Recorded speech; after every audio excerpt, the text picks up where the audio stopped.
Olá pessoal, sou o professor Márcio Alveg e estou aqui para a gente iniciar o nosso trabalho do Quebrando a Banca. Quebrando a Banca, Unesp. Essa é a nossa semana zero. Só para explicar, essa semana zero ela não entra, ela não contabiliza ao todo aquelas 300 questões que a gente está propondo. Na verdade, essa é uma espécie de uma degustação, para que você possa conhecer um pouco mais o nosso trabalho. Depois, vamos começar semanalmente, semana um, semana 2, 5 questões até fechar 300, ok? Com certeza serão questões atuais, questões envolvendo os assuntos mais cobrados, para que você possa ter um bom apanhado, uma boa geral de como a sua banca costuma cobrar em prova, ok? Bom, vamos começar então o nosso trabalho, a nossa semana zero, essas 5 questões que vai ficar de degustação para você avaliar. Vamos lá? Bom, olha só, pessoal, né, qualquer dúvida, qualquer informação que você precisa, manda mensagem para nós, manda mensagem no WhatsApp, ok? 41 98854 3722. Então, começando hoje aqui a nossa semana zero, resolvendo questões de informática da banca Budesp. Olha só a primeira questão que eu separei para vocês. Questão de e-mail. Bom, mas professor, a questão de e-mail é tranquila. Concordo com você, é um assunto bastante manjado, bastante conhecido, não tem muita variação. Eu achei bem interessante, essa aqui foi cobrada na prova da Prefeitura de Guarulhos, tá? Agora no ano de 2023, que é uma dúvida que vários alunos já me perguntaram em aulas presenciais.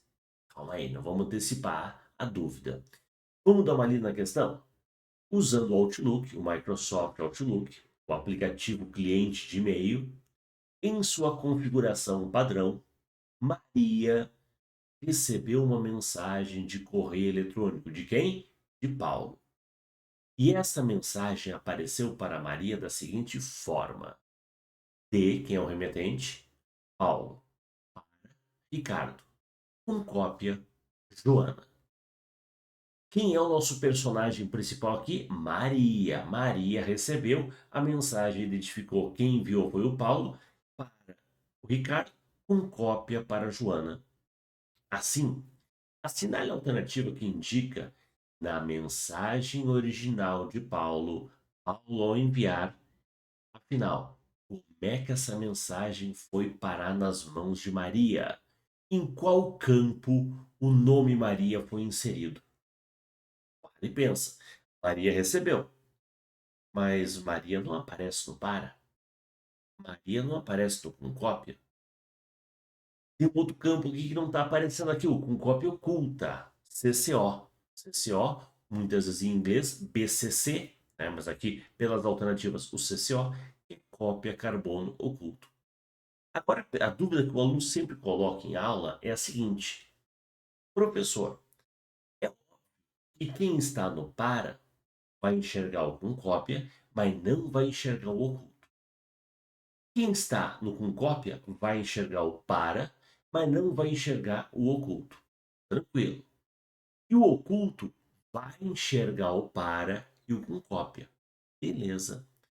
Se tivesse mais alguém no oculto, esse lá não enxergaria, porque quem está com o oculto está oculto para os demais. Tudo bem, essa é a ideia conceitual. Agora vamos nos colocar na posição da Maria. Maria, ao receber, se Maria tivesse no para, apareceria lá Ricardo e Maria ou só apareceria Ricardo? Que Maria é quem está lendo, quem está recebendo? A dúvida é: Maria apareceria no para se o nome dela fosse colocado? Maria apareceria no com cópia junto com a Joana se ela estivesse no com cópia? E se Maria estivesse no oculto, ela apareceria? Questãozinha boa, né? Questãozinha boa. Então vamos lá, vamos lá. Então, aquela parte conceitual que a gente falou, que quem está oculto para os demais, realmente. O fato de Maria não aparecer no para, não aparecer no com cópia, indica que Maria está no oculto. No oculto. O engraçado é que no oculto ela recebe, mas ela não aparece o campo para ela. Ela não sabe nem se tem mais gente no oculto. Se tem a Maria, se tem a Mariana, se tem a, né, qualquer outro personagem. Ela não sabe, não sabe. Então, o fato de ela não aparecer no para, o fato de não aparecer no com cópia, já é indicação que Maria foi inserida, né, como cópia carbono oculto. Então, para nós aí, questãozinha interessante, legal. CCO apenas. Resposta, letra D de dado. Vamos marcar o nosso D aqui. D de dado. Boa. Beleza. Vamos para a próxima questão? Vamos para a próxima questão. Próxima questão envolvendo o quê? PowerPoint. PowerPoint. Tu sabe que PowerPoint não é daqueles assuntos mais cobrados em prova, né? A gente fala que tem um volume de 100 questões de Excel, 100 questões de Word, umas 20 de PowerPoint. Mas quando cai, dependendo da banca, os caras capricham. Os caras capricham mesmo. Eu diria que essa é uma questão boa. Vamos imaginar o seguinte: a pessoa montou uma apresentação, vamos para o slide. Em uma apresentação com 9 slides, 9 slides, criada no PowerPoint 2016. Em sua configuração original, um usuário criou um botão de ação lá no slide 1, o slide que está selecionado naquele momento, ok? E deseja configurá-lo como hiperlink para um slide específico. Vem cá comigo, vamos comentar um pouquinho. Olha só, quando a pessoa cria um slide, a pessoa pode colocar objetos, figura, né, um vídeo, uma tabela, né, um texto, legal, uma imagem. Existe também uma chamada formas, formas geométricas, uma estrelinha, uma bolinha, né? E nesse mesmo espaço do formas, tem uma categoria que se chama botões de ação. São botões de ação. São botões já pré-configurados. Tem um botãozinho que é uma casinha. Ele vai para o slide inicial. Tem um botãozinho avançar e um voltar. Tem botões que já têm funções definidas. Mas mesmo um botão com uma função já definida, eu posso mudar, alterar. E nesse ele criou um determinado botão. E nesse botão ele vai associar o quê? Um hiperlink para jogar para um slide tal. Quando você diz que quer criar um hiperlink para jogar para um slide tal, vai aparecer uma telinha como esta aqui em cima. Para qual slide você quer? Para qual slide? Observe o seguinte: mostrando essa tela, na hora que eu vou criar o hiperlink, ele fala especificamente o seguinte: o slide 4. O slide 4, meu amigo, o que, que tem? O slide 4, o que, que tem diferente dos demais? Você pode observar ali, né, que slide 1 é o que está selecionado, slide 2, 3, o quatro ele está entre parênteses. O 5, todos os demais estão bonitinhos, 6, 7, 8. Por que, que esse 4 está entre parênteses? Que tipo de indicação?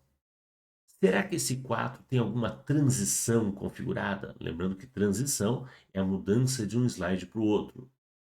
Será que esse slide 4 está configurado como oculto? Como oculto? Será que contém uma nota que não será exibida no modo de apresentação, um comentário? Será que esse slide 4 não usa a formatação de slide mestre? Ou, justamente, ele possui comentários não aprovados? Como assim comentários não aprovados? Afinal, o que, que é aquela indicação que aparece ali entre parênteses? Por quê? Por quê? Numa apresentação, muitas vezes, aquele slide eu não quero que apareça na apresentação normal. Eu não quero, não está pronto aquele assunto ainda, né? Então, vamos lá. eu faço uma sequência de slides, onde no slide seguinte tem a resposta. E eu quero que vá para essa resposta, não na apresentação normal, quando eu clicar em um botão, quando eu clicar em um, né, quando eu der um comando específico. Vou dando um exemplo legal para esse uso do botão de ação. Eu vou clicar e aí ele vai jogar para um slide que até então estava como oculto. Nessa relação de slides, vai aparecer esse slide oculto entre parênteses. Então, esse slide está configurado como oculto. Se eu deixar rolar a apresentação normal, ele não vai aparecer. Mas quando a pessoa clicar naquele botãozinho de ação, clicou, existe um hiperlink jogando você para o slide oculto. Ok? Resposta letra B.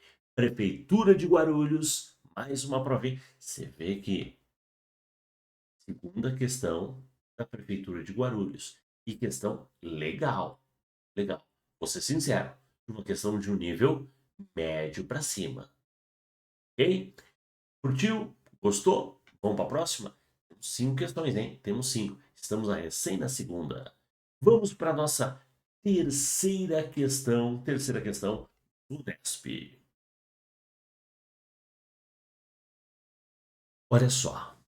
Tem-se a seguinte planilha criada no Excel 2016 em sua configuração padrão. Eu diria que essa está fácil, mas está fácil para quem conhece. Para quem conhece a função arred. O que vem a ser a função arred de arredondar? Ele vai trabalhar o arredondamento. Como é que funciona a função arred? Arred e entre parênteses, dois argumentos. O valor, ou a célula na qual está o valor que você quer arredondar. E o segundo argumento é quantas casas decimais. Bom, entenda o seguinte. A RED ele vai transformar literalmente o número. E você está falando isso?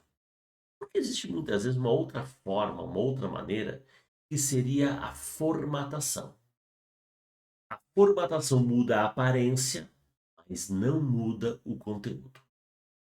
Se eu pegasse esses valores, 3,75, e formatasse ele sem decimais, com zero decimais, formatar, diminuindo decimais com zero, vai aparecer 4. Se eu pegar o 1,2 e formatar com zero decimais, vai aparecer 1. Em razão da regra do arredondamento. Quando o valor que vai ser cortado for maior ou igual a 5, arredonda. 0,75 é maior ou igual a 5? Sim, arredonda.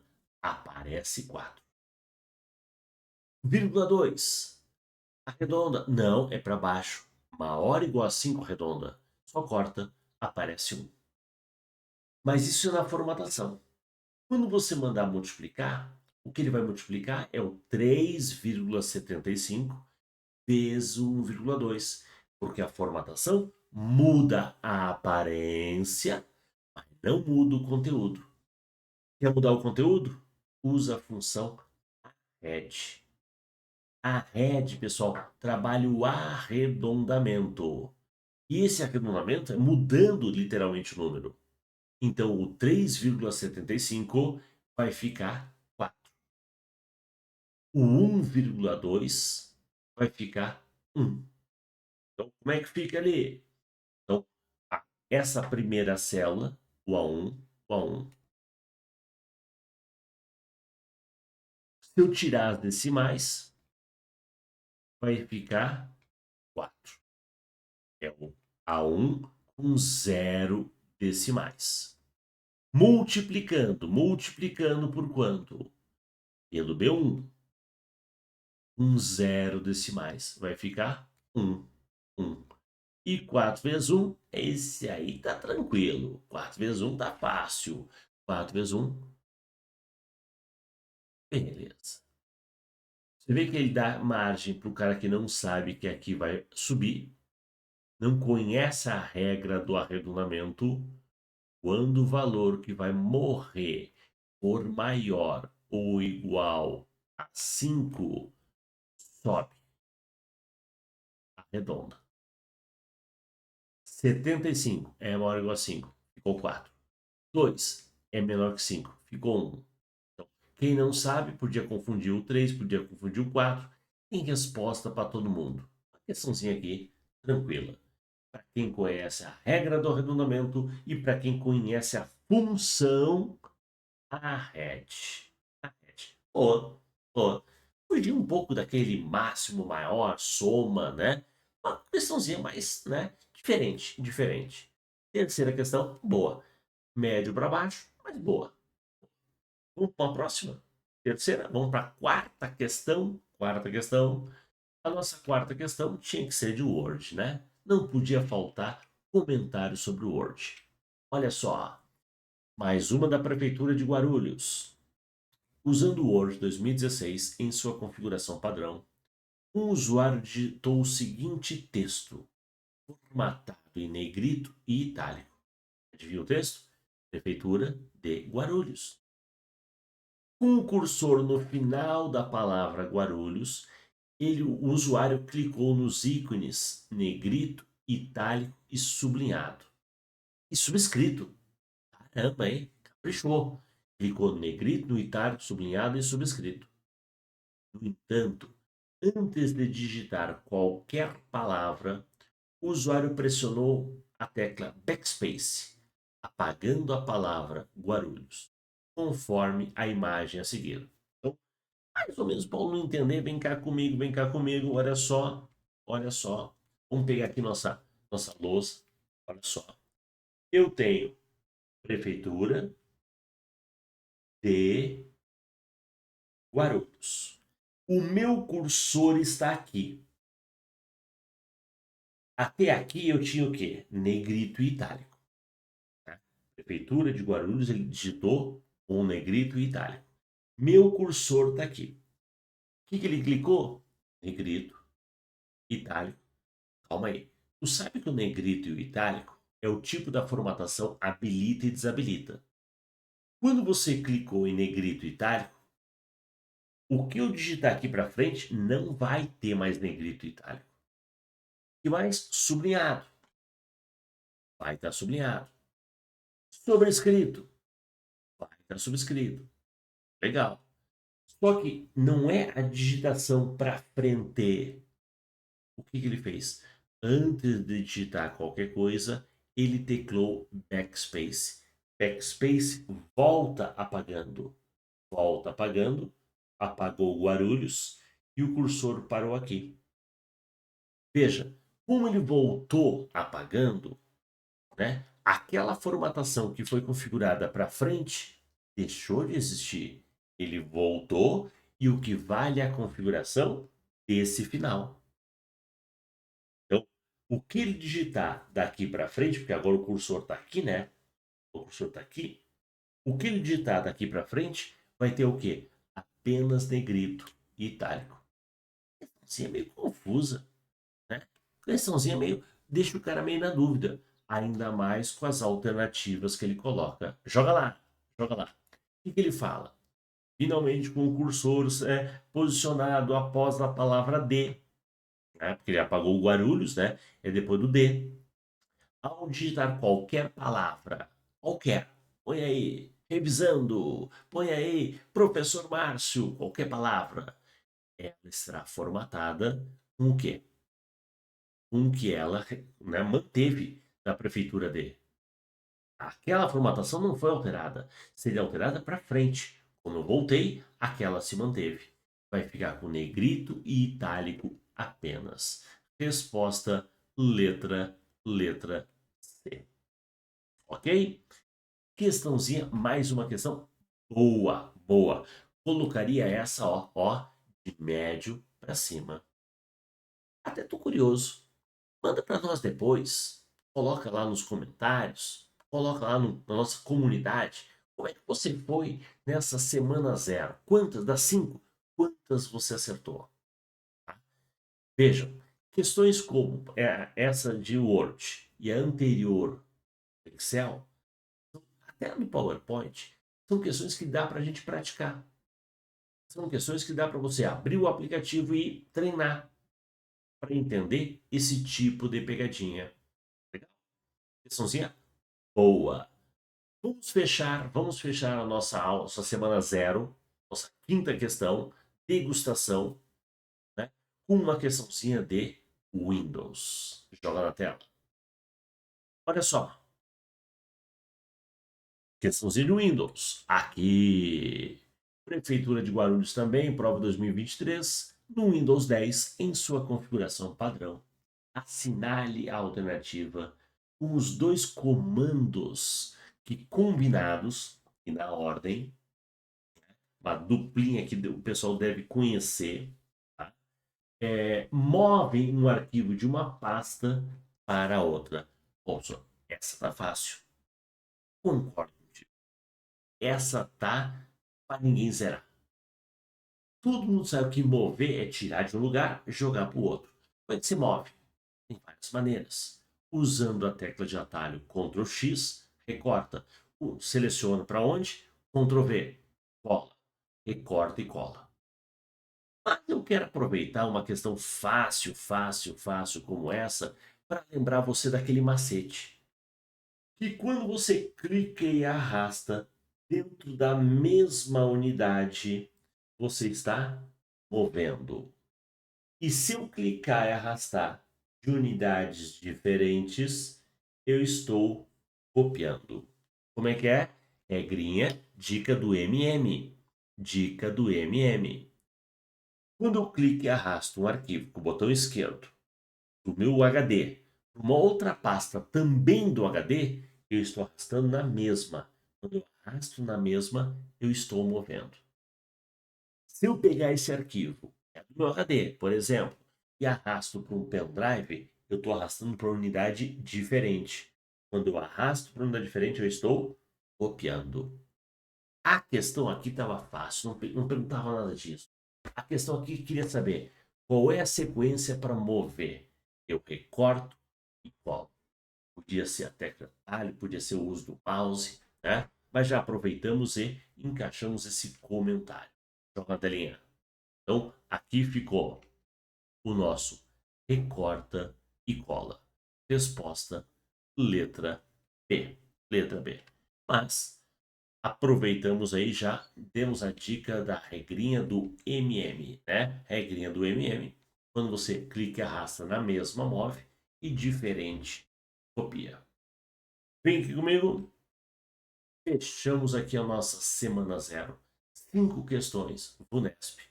Lembrando que nós vamos ter, né, ao todo aí 60 semanas, 300 questões. Curtiu? Quer participar? Te inscreve no canal, te inscreve lá no nosso clube Revisando Mais, para você poder acompanhar semanalmente. Escolhe lá o plano. Quer ver só o Unesp? Quer ver todas as bancas?